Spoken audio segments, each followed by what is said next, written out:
अस्सलाम वालेकुम। Welcome to my YouTube channel knowledge and job alerts. Respected viewers, जैसा कि पीपीएससी के through excise and taxation inspector की असामियों का इश्तिहार आया था, तो एक्साइज एंड टैक्सेशन इंस्पेक्टर की तैयारी के लिए 5 पेपर्स आपके साथ शेयर किए गए हैं। आज भी आपके साथ 5 पेपर जो है वो शेयर किया जाएगा। आज ये वीडियो का पार्ट 6 है। पहले पाँच पार्ट जो हैं वो आपके साथ शेयर कर चुका हूँ। आप उन पार्ट को देखकर जो है वो अपनी तैयारी को अच्छी तरह से कर सकते हैं। और आइंदा ही ऐसी तैयारी करने के लिए हमारे चैनल को सब्सक्राइब कर लें, ताकि हर आने वाली वीडियो जो है वो आपके लिए मालूमाती होती है और पास पेपर के मुतल्लिक़ होती है, नॉलेजेबल होती है। तो आइए वीडियो को शुरू करते हैं। पहला क्वेश्चन है, Pakistan and India have presented Asia Pacific group dash time together. यानी इसमें पूछा गया है कि पाकिस्तान और भारत ने एशिया पैसिफिक ग्रुप की नुमाइंदगी एक साथ कितनी बार की है। तो इसका पहला ऑप्शन है 2 बार, बी 4, सी 3, डी 5। तो इसका जो करेक्ट आंसर है वो ऑप्शन बी है 4। क्वेश्चन नंबर 2 है, dash is the largest river of Balochistan. Balochistan का जो सबसे बड़ा दरिया है वो कौन सा है। दशत, ज़ोब, कोहलू, हंगोल। तो इसका जो करेक्ट आंसर है वो ऑप्शन डी है, हंगोल। क्वेश्चन नंबर 3 है, when the stock market is going down it is called. जब स्टॉक मार्केट जो है वो डाउन हो रही हो तो उस वक्त उसको क्या कहते हैं। बियरिश, बुलिश, क्रैशिंग या स्लम्बेरियस। तो इसका जो करेक्ट आंसर है वो ऑप्शन ए है, बियरिश। क्वेश्चन नंबर 4 है, Karachi is among the top populace dash cities of the world. यानी कि दुनिया के जो गंजान आबाद शहर हैं उनमें कराची का नंबर कौन सा है। ऑप्शन ए है 5, बी 20, सी 10, डी 40। तो इसका जो करेक्ट आंसर है वो ऑप्शन बी है, 20। क्वेश्चन नंबर 5 है, Warsak dam has built on river. ये वार्सक डैम जो है वो किस दरिया के ऊपर बनाया गया है। ऑप्शन ए है काबुल, बी चित्राल, सी सवात, डी इंडस। तो इसका जो करेक्ट आंसर है वो ऑप्शन ए है, काबुल। क्वेश्चन नंबर 6 है, dash is the largest island of Pakistan near Karachi. यानी कि पाकिस्तान में कराची के करीब तरीन जो सबसे बड़ा आइलैंड है वो कौन सा है, जजीरा कौन सा है। तो ऑप्शन ए है Kemari, B Kalachal, C Manora, D none of these. तो इसका जो करेक्ट आंसर है वो ऑप्शन डी है, नन ऑफ दीज। यानी इन तीनों में से कोई भी जो है वो लार्जेस्ट आइलैंड नहीं है कराची के करीब करीब। क्वेश्चन नंबर 7 है, Pakistan shares it's borders with dash neighbouring countries. यानी पाकिस्तान ने अपने जो पड़ोसी ममालिक हैं उन किन किन पड़ोसी ममालिक के साथ अपना जो बॉर्डर्स हैं वो शेयर किए हैं। तो हमने तादाद बतानी है कि कितने ममालिक के साथ किए हैं। ऑप्शन ए है 6, बी 4, सी 3, डी 2। तो इसका जो करेक्ट आंसर है वो ऑप्शन बी है, 4। क्वेश्चन नंबर 8 है, बाई मान इज़ द एयरलाइन ऑफ। यानी ये एयरलाइन जो है ये किस मुल्क की है।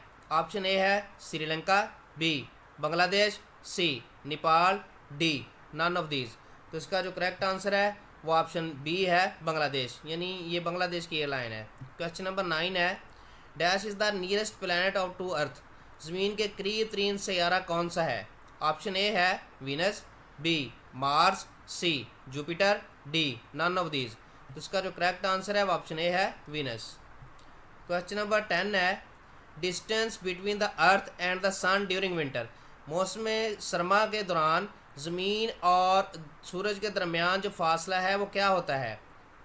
ऑप्शन ए है increases, B decreases, C remains the same, D fluctuates. तो इसका जो करेक्ट आंसर है वो ऑप्शन बी है, डिक्रीजेस। क्वेश्चन नंबर 11 है, water logging is mainly caused by water. इसमें पूछा गया है कि वाटर लॉगिंग बुनियादी तौर पर पानी की वजह से होती है। यानी ऑप्शन ए है सीपेज, बी परकोलेशन, सी फ्लो, डी यूसेज। तो इसका जो करेक्ट आंसर है वो ऑप्शन बी है, परकोलेशन। क्वेश्चन नंबर 12 है, पिक द करेक्ट वर्ड। यानी इसमें से हमने जो है वो करेक्ट स्पेलिंग देखने हैं। लफ्ज़ हमारे पास है एक्सेप्ट, तो इसके करेक्ट हमने स्पेलिंग देखने कौन से है। ऑप्शन ए है एक्सेप्ट, बी भी एक्सेप्ट लिखा हुआ है, सी एक्सेप्ट लिखा हुआ है और डी जो है वो एक्सेप्ट लिखा हुआ है। तो इसका जो करेक्ट आंसर है वो ऑप्शन ए है, एक्सेप्ट। यानी कि जो एक्सेप्ट के करेक्ट स्पेलिंग है वो ऑप्शन ए में दिए गए हैं। क्वेश्चन नंबर 13 है, hundreds of people die when epidemics. जब वबा आती है तो सैकड़ों लोग जो हैं वो फोत हो जाते हैं, मर जाते हैं। तो इसमें जो खाली जगह है इसमें बताना है हमने कि कौन से वर्ड जो हैं वो आएंगे। ऑप्शन ए है breakout, B break in, C break open, D break upon. तो इसका जो करेक्ट आंसर है वो ऑप्शन ए है ब्रेक आउट। क्वेश्चन नंबर 14 है mark the synonym of talent. Talent का हमने जो सिनोनिम मुतरादफ है वो बताना है कि क्या होता है। ऑप्शन ए है लॉफ्टी, बी लॉर्ड, सी एबिलिटी, डी स्टाइल। तो इसका जो करेक्ट आंसर है वो ऑप्शन सी है एबिलिटी। क्वेश्चन नंबर 15 है चूज द करेक्ट सेंटेंस। ये नीचे 4 फिक्रे दिए गए हैं, इनमें से हमने देखना है कि कौन सा सेंटेंस जो है वो करेक्ट है। ऑप्शन ए है she is the sole survivor of the tragedy, B she is the sole survivor of the tragedy, C she is the two survivor of the tragedy, D she is the near survivor of the tragedy. तो हमने चारों option में देखना है कौन सा correct है। तो इसका जो करेक्ट आंसर है वो ऑप्शन बी है she is the sole survivor of the tragedy. यानी ये ऑप्शन ए और बी में जस्ट सोल और सोल ये दोनों वर्ड जो है इनका डिफरेंस है।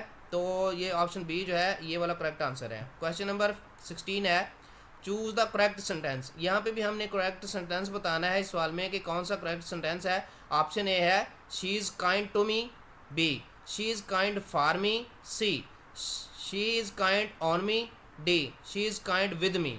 तो इसका जो करेक्ट आंसर है वो ऑप्शन ए है she is kind to me. Question number 17 है which one is the antonym of filthy. जो फिल्थी वर्ड है इसका जो मुतजाद है वो हमने बताना है क्या है। ऑप्शन ए है nasty, B offensive, C clean, D rotten. तो इसका जो करेक्ट आंसर है वो ऑप्शन सी है क्लीन। क्वेश्चन नंबर 18 है which is the one word substitution for a person who is unable to pay his debit. यानी इसमें पूछा गया है कि जो शख्स अपना कर्ज अदा करने से कासर हो उसके लिए एक लफ्ज़ का मुतबादल कौन सा होता है। ऑप्शन ए है पुअर, बी वैगाबॉन्ड, सी सॉल्वेंट, डी इंजॉल्वेंट। तो इसका जो करेक्ट आंसर है वो ऑप्शन डी है इंजॉल्वेंट।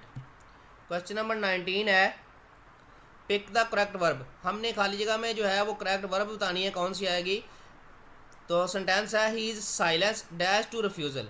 तो हमने ये खाली जगह में बताना है कौन सी जो है वर्ब जो करेक्ट है। ऑप्शन ए है tantamounts, B is tantamount, C is tantamounting, D tantamounted. तो इसका जो करेक्ट आंसर है वो ऑप्शन बी है इज़ टांटामाउंट।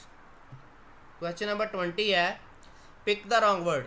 ये हमने बताना है कि 4 ऑप्शन दिए गए हैं, इनमें से जो गलत वर्ड है वो हमने बताना है कौन सा। ऑप्शन ए है ट्रांसपायर, बी ट्रांसफ़र, सी ट्रंकल, डी ट्रंक्वलिटी। तो यहाँ पे स्पेलिंग का जो है वो यहाँ पे मिस्टेक है, तो हमने ढूंढनी है कि किस वर्ड की जो स्पेलिंग मिस्टेक है। तो इसका जो करेक्ट आंसर है वो ऑप्शन ए है ट्रांसफर। क्वेश्चन नंबर 21 है which is the correct sentence. हमने करेक्ट सेंटेंस बताना है कौन सा है। ऑप्शन ए है she was dressed with black, B she was dressed in black, C she was dressed for black, D she was dressed of black. तो यहाँ पे प्रपोजिशंस लगी हुई हैं, तो देखना है कि करेक्ट प्रपोजिशन जो है वो किस वर्ड में किस सेंटेंस में जो है वो यूज़ हुई है। तो इसका जो करेक्ट आंसर है वो ऑप्शन बी है she was dressed in black. यानी कि जो इन प्रपोजिशन है वो वाला जो फिक्रा है वो करेक्ट होगा। और क्वेश्चन नंबर 22 है फिलिंग द ब्लैंक करेक्टली। तो ये सेंटेंस दिया गया है तो हमने देखना है इसमें कौन सी जो है वो आएगी degree. He runs dash than his brother. तो यहाँ पे देखनी है कंपैरेटिव डिग्री आएगी, सुपरलेटिव डिग्री आएगी, कौन सी डिग्री आएगी देखनी है कि वो अपने भाई से ज़्यादा तेज़ दौड़ता है। ऑप्शन ए है फास्टर, बी फास्टेस्ट, सी फास्ट, डी फर्स्ट। तो इसका जो करेक्ट आंसर है वो ऑप्शन ए है फास्टर। क्वेश्चन नंबर 23 है what is the nearest correct meaning of the word delible. Delible एक वर्ड है, इसका जो करेक्ट नियरेस्ट करेक्ट मीनिंग जो है हमने ढूंढना है कौन सा है। तो ऑप्शन ए है a writing that can be affected, b a writing that cannot be read, c a writing that is indelible, d a writing that cannot be rewritten। तो इसका जो करेक्ट आंसर है वो ऑप्शन ए है a writing that can be affected। Question number 24 है what is the nearest correct meaning of the word inexplicable। तो यहाँ पे ये इनएक्सप्लिकेबल एक वर्ड है, तो इसका जो नियरेस्ट करेक्ट मीनिंग है वो हमने बताना है। कौन सा है? ऑप्शन ए है that which can be explained, B that which can not be explained, C that which explicable, D that which is elaborate. तो इसका जो करेक्ट आंसर है वो ऑप्शन बी है, that which can not be explained. Question number 25 है choose the most suitable word to match the given meaning zealot. तो ये इस क्वेश्चन में ये पूछा गया है कि दिए गए मायने के मुताबिक मौजूद तीन लफ्ज़ का इंतखाब करें। तो ऑप्शन ए है बिगनर, ऑप्शन बी है पैट्रॉन, सी फैनेटिक, डी मर्डरर। तो इसका जो करेक्ट आंसर है ऑप्शन सी है फैनेटिक। क्वेश्चन नंबर 26 है इफ़ 2 की ताकत x is equal to 32 what is x square. तो यहाँ पे हमने एक्स स्केयर की ये इस क्वेश्चन से हमने एक्स स्केयर की कीमत निकालनी है। तो ऑप्शन ए है 22, बी है 25, सी है 45 और डी है 35। तो इसका जो करेक्ट आंसर है वो ऑप्शन बी है 25। तो यहाँ पे उस क्वेश्चन का जो है वो हाल आपके साथ शेयर किया गया है कि ये देखिए जी ये क्वेश्चन थी हमारे पास और हमने एक्स स्केयर की कीमत निकालनी है। तो यहाँ पे इसकी हमने फैक्टराइजेशन की है 32 की। तो फैक्टराइजेशन की तो ये अपने हमारे साथ सामने जो है आपके सामने ये यहाँ पे ये लिखी आ रही है फैक्टराइजेशन। तो इस ये फैक्टराइजेशन की है तो ये हमने देखना है कि कितनी बार 5 है, तो उसकी हमने वो पावर बना लेनी है। तो ये 5 बार है तो 2 की पावर 5 आ गई। तो यहाँ पे बेस इज सेम, यहाँ पे बेस जो है वो सेम है, 2 इधर है 2 इधर है, तो ये तो कट होगी और बाकी हमारे पास बच गया x is equal to 5। x is equal to 5 यहाँ पे लिखा taking square on both sides, क्योंकि हमने एक्स स्केयर की वैल्यू मालूम करनी है और यहाँ पे हमारे पास जो है वो एक्स की वैल्यू आई है। तो दोनों तरफ हम जब इसका स्केयर लेंगे तो ये इक्वेशन बनेगी x square is equal to 5 square. तो यहाँ पे एक्स स्केयर किया तो यहाँ पे एक्स स्केयर आ गया और 5 का स्केयर लिया तो 25 आ गया। तो इस तरह इसका करेक्ट आंसर है 25। आगे क्वेश्चन है 100 तकसीम 4/7। इसको हमने हल करना है, देखना है करके कि इसका करेक्ट आंसर क्या आएगा। ऑप्शन ए है 175, बी 126, सी 226, डी 146। तो इसका जो करेक्ट आंसर है वो ऑप्शन ए है 175। तो इसका भी हम हल किया हुआ है। यहाँ पे ये देखें ये हमारे पास क्वेश्चन है जो क्वेश्चन में दी गई है। तो यहाँ पे क्या किया कि ये जो डिवाइड की सिंबल है इसको हमने मल्टीप्लिकेशन में कन्वर्ट किया। जब भी मल्टीप्लिकेशन में हम करते हैं तो मैथ का एक कानून है कि जो राइट साइड वाली जो रकम होती है उसका उल्ट दिया जाता है, यानी जो डिनोमिनेटर होता है उसको डिनोमिनेटर और डिनोमिनेटर को जो है वो न्यूमिनेटर बना देते हैं। तो यहाँ पे 4/7 की जगह 7/4 आ गया। तो 4 के साथ जो है वो 100 को तकसीम किया और 4 को भी तकसीम किया 4 के साथ, तो 4 एक बार 4 आ गया और 25 को 4 के साथ ज़रब दी तो ये 4 को 25 का साथ ज़रब दी तो 100 आ गया। तो यहाँ पे 25 और 7 को ज़रब दी तो 25 को 7 ज़रब देंगे तो 175 इसका आंसर आ जाएगा। क्वेश्चन नंबर 28 है if x - 4 is equal to 11 then what is the value of x नफी 8। तो यहाँ पे हमने बताना है इस क्वेश्चन को हल करके कि x नफी 8 की वैल्यू क्या आती है। ऑप्शन ए है 3, बी 5, सी 9 और डी है 7। तो इसका जो करेक्ट आंसर है वो ऑप्शन डी है 7। यहाँ पे इसका सलूशन बताया गया है कि ये हमारे पास क्वेश्चन है तो ये इसकी x - 8 की हमने कीमत मालूम करनी है। तो इसका सलूशन जो है वो आसानी से आप देख सकते हैं। क्वेश्चन नंबर 29 है what is half way between 103 and 301। यानी कि इसकी हमने एवरेज बतानी है कि इसकी एवरेज क्या है। तो ए ऑप्शन है 199, बी 200, सी 201, डी 202। तो यहाँ पे इसका जो करेक्ट आंसर है वो ऑप्शन डी है 202। तो यहाँ पे क्वेश्चन 29 का जो है सलूशन बताया गया है कि हम सबसे पहले जो है दोनों रकम को हम जमा करेंगे। 103 जमा 301 को जमा किया तो 404 आ गया। अब हमने इनकी एवरेज निकालनी है तो इनको हम क्या करेंगे 404 को 2 पर डिवाइड करेंगे तो हमारे पास 202 जो आंसर आ जाएगा। क्वेश्चन नंबर 30 है a box of chocolate bars costs R S 32 inclusive of 10% sales tax and there are 16 bars in one box. What is the price excluding 10% sale tax for 1 chocolate bar. तो इसमें ये पूछा गया है कि एक chocolate bar है उसकी कीमत जो है वो 32 रुपये है, जबकि उसमें 10% जो है वो सेल टैक्स भी शामिल है और टोटल जो बॉक्स में बार्स हैं वो 16 हैं। तो अब हमने करना क्या है कि हमने 10% जो सेल टैक्स है उसको निकाल के एक चॉकलेट बार की जो है वो कीमत बतानी है। तो क्या आएगी। ऑप्शन ए है 2, बी 1.8, सी 1.50, डी 1.25। तो इसका जो करेक्ट आंसर है वो ऑप्शन बी है 1/8। तो इसका सलूशन भी हमने किया है, आपके सामने ये आ रहा है। तो ये one box of chocolate bar cost, एक बॉक्स चॉकलेट बार की जो कीमत है वो 32 रुपये है। सेल टैक्स निकाले तो ये 10% है। जब हमने सेल टैक्स निकाला तो कितना इसमें शामिल है, 3.2 रुपये इसमें सेल टैक्स शामिल है। तो जब हमने विदाउट टैक्स इसकी रकम को देखा कि विदाउट टैक्स कितनी रकम है, तो 32 में 3.2 निकाल देंगे तो 28.8, यानी कि टैक्स के बगैर जो रकम है वो 28.8 है। तो अब हमने टैक्स के बगैर जो है वो 1 चॉकलेट की कीमत करनी है, तो 28.8 को 16 पे डिवाइड कर देंगे, जो कि हमारे पास चॉकलेट्स हैं, तो ये हमारे पास कीमत आ जाएगी 1.8। क्वेश्चन नंबर 31 है, secretary general SAARC Ahmed Nadeem belongs to. जो सेक्रेटरी जनरल हैं सार्क के थे अहमद नदीम, उनका तल्लक किस मुल्क से था? ऑप्शन ए है पाकिस्तान, बी इंडिया, सी मालदीव्स, बी भूटान। तो इसका जो करेक्ट आंसर है वो ऑप्शन सी है मालदीव्स। क्वेश्चन नंबर 32 है, which from the following countries does not possess veto power in the UNO. यानी इसमें पूछा गया है कि मुंदरजा ममालिक में से किन के पास यूएनओ में वीटो पावर नहीं है। ऑप्शन ए है United states, B Canada, C United kingdom, D France. तो इसका जो करेक्ट आंसर है वो ऑप्शन बी है कनाडा। क्वेश्चन नंबर 33 है, अल जजीरा टीवी चैनल बिलोंग्स टू। यानी कि अल जजीरा टीवी चैनल जो है वो किस मुल्क का है? ऑप्शन ए है कतर, बी कुवैत, सी इजिप्ट, डी बहरीन। तो इसका जो करेक्ट आंसर है वो ऑप्शन ए है कतर। क्वेश्चन नंबर 34 है, the Iran Pakistan gas pipeline was officially inaugurated on dash. इसमें पूछा गया है कि ईरान पाकिस्तान गैस पाइपलाइन का बाज़ाब्ता जो इफ्तिताह है कब हुआ। ऑप्शन ए है मार्च 11 2013, बी मार्च 13 2013, सी मार्च 15 2013, डी मार्च 17 2013। तो इसका जो करेक्ट आंसर है वो ऑप्शन ए है मार्च 11 2013। क्वेश्चन नंबर 35 है, the Iran Pakistan gas pipeline is also called. जो ईरान पाकिस्तान के दरमियान गैस पाइपलाइन है उसको और क्या नाम दिया गया है? ऑप्शन ए है friendship pipeline, B future pipeline, C peace pipeline, D unity pipeline. तो इसका जो करेक्ट आंसर है वो ऑप्शन सी है पीस पाइपलाइन। क्वेश्चन नंबर 36 है, Barack Obama reelected as the president of the US belongs to which party.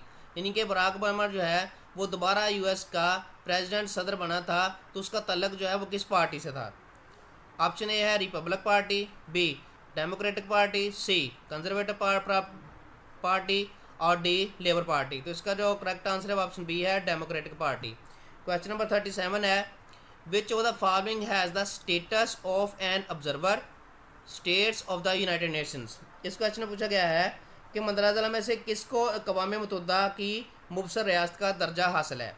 Option A है south Sudan, B Kosovo, सी east Timor, D Holi सी। तो इसका जो correct answer है वो option D है होली सी। Question number 38 है, who won the 100th Davis cup of defeating Spain. यानी कि स्पेन को हराकर 100वां डेविस कप जो है वो किस मुल्क ने जीता था? ऑप्शन ए है Italy, B Germany, C Brazil, D ज़ेक रिपब्लिक। तो इसका जो करेक्ट आंसर है वो ऑप्शन डी है ज़ेक रिपब्लिक। क्वेश्चन नंबर 39 है, in which place the 21st Asian summit was held. यानी कि 21वीं आसियान सरबराही कॉन्फ्रेंस किस जगह मुनक्कद हुई?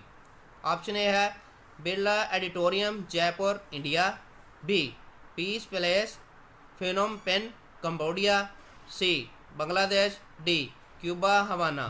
तो इसका जो करेक्ट आंसर है ऑप्शन बी है Peace Palace Phnom Penh Cambodia. Question number 40 है, Pakistan has become non permanent member of security council. यानी कि पाकिस्तान सलामती कौंसिल का गैर मुस्तकिल रुकन कितनी बार बना है? ऑप्शन ए है 7 टाइम्स, बी 4 टाइम्स, सी 3 टाइम्स, डी 5 टाइम्स। तो इसका जो करेक्ट आंसर है वो ऑप्शन ए है 7 टाइम्स। तो ये थी जी हमारी आज की वीडियो। ऐसी ही मालूमाती और नॉलेजेबल वीडियो हासिल करने के लिए हमारे YouTube channel knowledge and job alerts को सब्सक्राइब करें, लाइक करें, कमेंट करें और शेयर करें और बेल का आइकन को दबा दें ताकि हमारी हर आने वाली वीडियो जो है वो आप तक जल्द जल्द पहुंच सके। तो इसके जो पहले मैं बता चुका हूँ पार्ट 5 जो है वो पहले अपलोड कर चुका हूँ, ये पार्ट 6 है। तो आप पहले पार्ट 5 जो हैं उनको भी आप रीड करें, उनको समझें और आइडिया लें कि किस तरह के क्वेश्चन जो हैं वो पेपर में आते हैं, तो इनको भी आप तैयार करें। इनमें से भी क्वेश्चन जो है वो रिपीट हो जाते हैं। तो अल्लाह ताला आप सबका हामी नासिर हो। अल्लाह हाफिज़।